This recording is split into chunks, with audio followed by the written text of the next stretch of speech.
Thomaszewicz,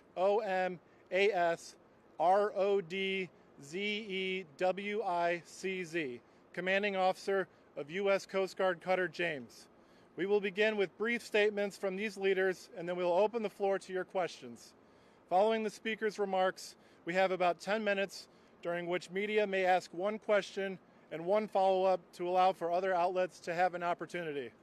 At the conclusion of the press briefing, our public affairs staff will also be available to assist with any follow-on inquiries or further needs. For those unable to join us today, we will publish a press release with imagery and information about the James's interdiction operations later today. I request that any questions you may ask are focused on the Coast Guard's drug interdiction operations and the cutter James. I know that we have several leaders here today, and you may have other questions for them, and we are happy to refer those to the appropriate authority to be answered at another time. But we invited you here today for the James offload. Thank you, and it is now my pleasure to introduce the U.S. Attorney General, the Honorable Pam Bondi. Thank you. Gentlemen, thank you. Cash, thank you. Director Patel, and I've got Acting U.S. Attorney Greg Kehoe, Middle District of Florida behind me. Thank you all for being here today. Today's operation is an example of the unprecedented collaboration between the military and the Department of Justice components, working closely with the U.S. Coast Guard. And look at all these great men and women in the Coast Guard. Thank you so much for your dedication. This is a textbook example of the Justice Department supporting the fight against violent crime. These drugs are worth over $500 million, almost 45,000 pounds of cocaine, pure cocaine, uncut, and 3,800 pounds of marijuana. Congratulations again to the Coast Guard. You have done incredible work, Admiral, and your team, Captain, in securing these drugs.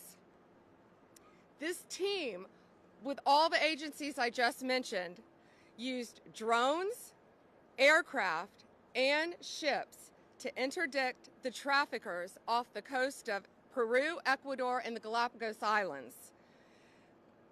What they did saved countless American lives, countless lives. This cocaine would have been distributed throughout our country and perhaps throughout our world. 11 separate prosecutions will take place as a result of this, and they will be prosecuted in the Middle District of Florida. These defendants will be held accountable for bringing this poison into our country. I always say if we can save one life, we have done amazing work. And today we have saved thousands and thousands of lives as a result of this incredible cooperation. We believe two cartels, CJNG and Sinaloa, were heavily tied to these shipments.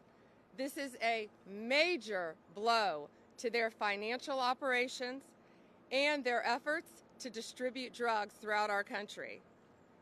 It's an example of a prosecutor-led, intelligence-driven approach to stopping these criminal enterprises in their tracks. DOJ and all of the agencies involved will continue to dismantle this transnational criminal organization, lock these criminals up, and keep our country safe. The drugs that you have seen today will no longer destroy lives. They will help us lock up the criminals.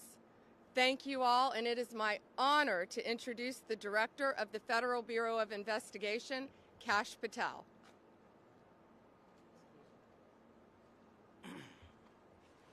Thank you all for being here. General Bondi, we're here today because of your dedicated leadership to safeguard American lives, because you had the courage to follow President Trump's courage to put our children first and to make sure that the narco traffickers, and make no mistake, this administration has labeled them foreign terrorist organizations because that's what they are. There is no lethal force on planet Earth that is responsible for an overdose death of an American citizen every 7 minutes, more so than these federal terrorist organizations, foreign terrorist organizations. We are humbled to be a part of this Department of Justice, and we are going to continue to safeguard our streets. This is what it looks like when the United States whole-of-government approach brings every resource to bear, from the Department of Defense and the United States Coast Guard, from HSI, from FBI, from DEA, and so many others. They are going to get all the drugs off the streets, off the markets, and as Attorney General Bondi said, we are going to lock them up. They are no longer going to be free to roam. We are going to dismantle the next man up theory that has been breeding in these Mexican cartels for generations. No more. We are here today because of your brave work. The men and women of the FBI that I lead, I'm humbled and honored to be here in South Florida, where I spent so much of my career before I moved to Washington, D.C. And looking around, I'm awe-inspired by the fact that when you take the rules and regulations that blockaded these brave men and women of law enforcement military and you unshackle them, then you should look at this seizure and you should see how much it multiplies and see how many children and how many young adults and how many adults' lives that we have just saved. They did it. We're fortunate to be their leaders. We're humbled to be here. And you will see this happen across the country because this is not a one-off for General Bondi. She has made this a mission priority, and the FBI will follow in every corner of this country and every square centimeter of this planet to eradicate the narco-traffickers and the foreign terrorist organizations that are killing American citizens. They will be held accountable. We will take preventive measures, and we will scour the ends of the earth to find every single one of them. Thank you so much for being here today.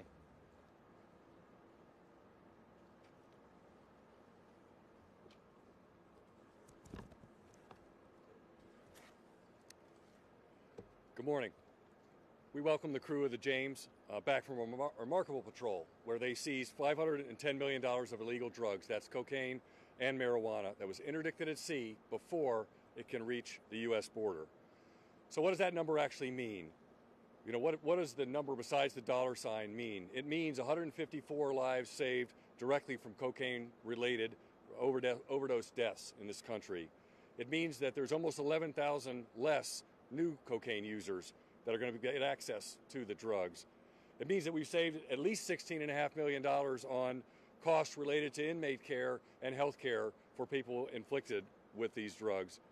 And from the Coast Guard standpoint, what this really means is a beautiful ship like the James heralds a new time for us, a new time of assets that impact the United States strategies for countering these cartels in new ways and disrupting the flow of illegal drugs. Just since February, the combined efforts of Coast Guard cutters James, Stone, Weishi, and Mohawk yielded over 59 metric tons of narcotics seized. That's $1.5 billion of revenue to the cartels. This success is a team success made possible through the dedication and coordination of our partners in DHS, DOD, and DOJ. Every day, the Coast Guard controls, secures, and defends the border and maritime approaches of this country, proudly serving as part of DHS at all times and as a military service and part of the armed forces. On the water and in the air, the Coast Guard and our partners are on the front lines to fight against these foreign terrorist organizations, including the cartels and other dangerous criminals who seek to traffic bulk cocaine, including illegal fentanyl and other deadly drugs, from entering into our communities. Under our DHS leadership, the Coast Guard has worked diligently to harden and secure the U.S. southern border and maritime approaches. Our message to the cartels is simple. We own the sea. You do not. We will find you, we will hunt you down, we will stop you before you reach our border, before you can smuggle these drugs into our country.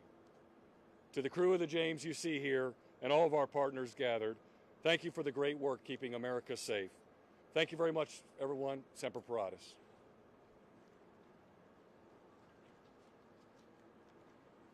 Good morning, ladies and gentlemen. It's a privilege to be here today representing Admiral Alvin Halsey and U.S. Southern Command. And first, I just want to say thank you. Attorney General Bondi, Director Patel, Admiral Muir, Captain Rodzovich, my apologies, and to the crew of the James, the brave men and women of the crew of the James. It's a real privilege to stand with you today. You know, the most fundamental duty of a DoD organization like U.S. Southern Command is to defend the United States against threats and defend her people, defend her Constitution. But this is a threat that by law, policy, design, DoD can't get after alone. It takes a team, and it's a privilege to be part of this team. You've heard the facts of what these amazing men and women have done, what the organizations that these amazing leaders have accomplished. But I just want to say thanks. You know, there is it is amazing to watch in action the machine that is our government interagency getting after this problem set. I think it starts and ends with the Department of Justice. The intelligence that we get from the prosecutions, the intelligence we get from the FBI, intelligence we get from other sources, tips and cues us to do the DoD detection and monitoring mission, and then we get the actions on the objective from the brave men and women of the James and crews like them to grab those drugs and bring them back for further prosecution and investigation. And it's a virtuous cycle. It's an amazing thing to watch. At Joint Interagency Task Force South in U.S. Southern Command, it all comes together with the addition of 14 interagency partners and law enforcement and defense representatives from 21 partner nations. This is an incredible achievement, an incredible whole of government and partner nation accomplishment. So I'm just proud to be here today and to say thanks to the brave men and women defending our nation. Thank you.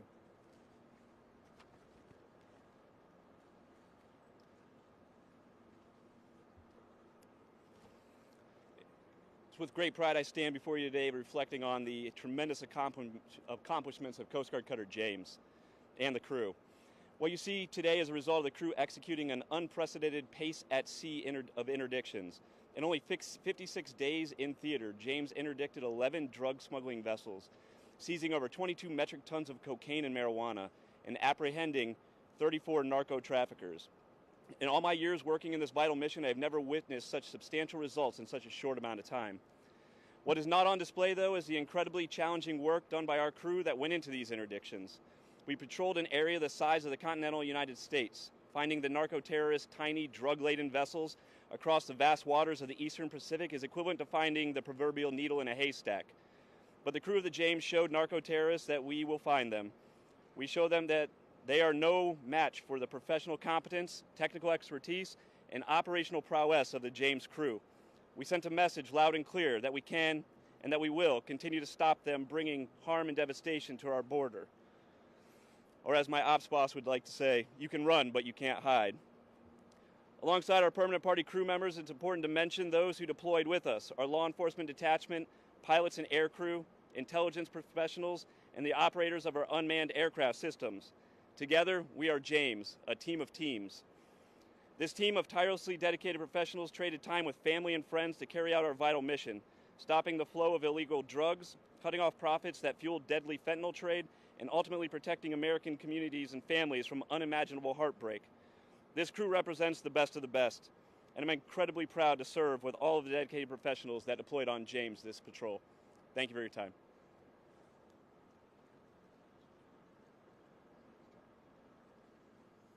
So we have a brief period for question and answer. Before we open up the question and answer, I'll ask that you raise your hand and then we'll call on you. Please state which speaker your question is for, what your name is, and which media outlet you're from.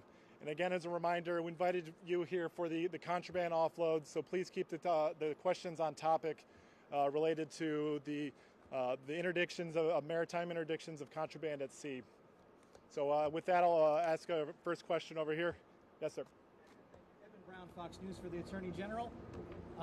Ma'am, this is remarkable, but quite frankly, we see this very, very often, and we probably will in the future. How do we go from drops in the bucket to buckets, and many buckets? Because this doesn't stop. They don't stop.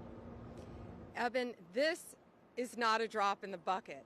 Behind you is $500 million of pure cocaine, uncut cocaine, So when they cut this poison with baking soda and whatever else they cut it with, it will multiply even more times than you can imagine. We are saving thousands and thousands of lives. These brave men and women, you know, we often talk about the Coast Guard and General, we talk about all the time our great men and women in law enforcement and the military. But sometimes I feel like the Coast Guard is overlooked at how incredibly dangerous your jobs are. So thank you again for what you've done and the countless lives that you have all saved today. By 11 defendants are going to be locked up, and if this isn't sending a message loud and clear to Sinaloa and these other cartels, it better be, because they know that these men and women, all of these agencies working together, are coming after them. And if there is more, they will find them and they will arrest them and we will prosecute them.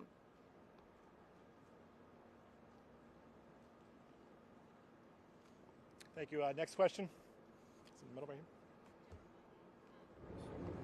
If you'll allow me, I do have an on-topic and an off-topic question. On-topic, I wanted to ask, can you tell us a little bit more about the 11 defendants who were arrested? Where are they from? What is their role in this operation? And where were these drugs headed?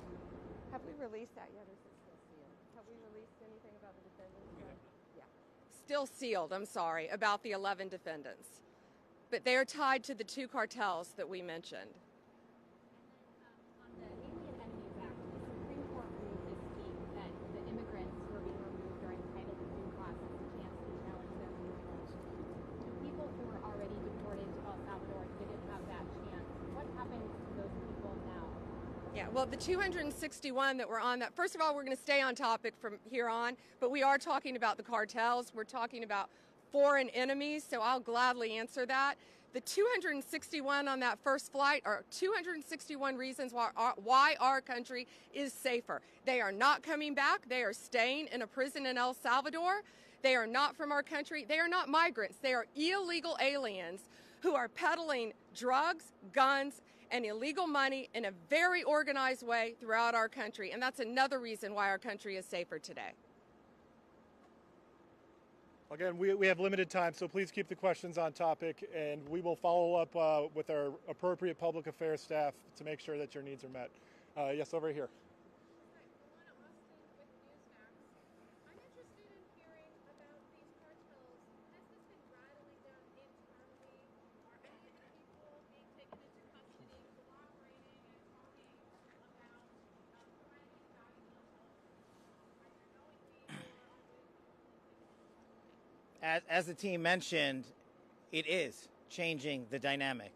The threat dynamic is changing, and you're seeing it here because it's a collaboration of law enforcement and military intelligence sharing along with the intelligence community that leads to these types of seizures. And as the General and the Admiral mentioned, in such speed that they have not seen in their careers. So it is more than rattling them. And it's not just this mission that the Department of Justice is leading here. This is one big example that we want to showcase the work of a team-led interagency process. And that's what it is. No one is taking credit for it. Everyone is putting the mission first. And the people that are hearing that message the loudest are the cartels and the CJNG and Sinaloa cartels and the others down in the south of the border. But as these brave men and women have mentioned, there is no border that they will not defend. Every border is an operational offensive thanks to this interagency process and the brave folks of JIDF South and Southern Command. All right, we have time for one more question. Yes, over here.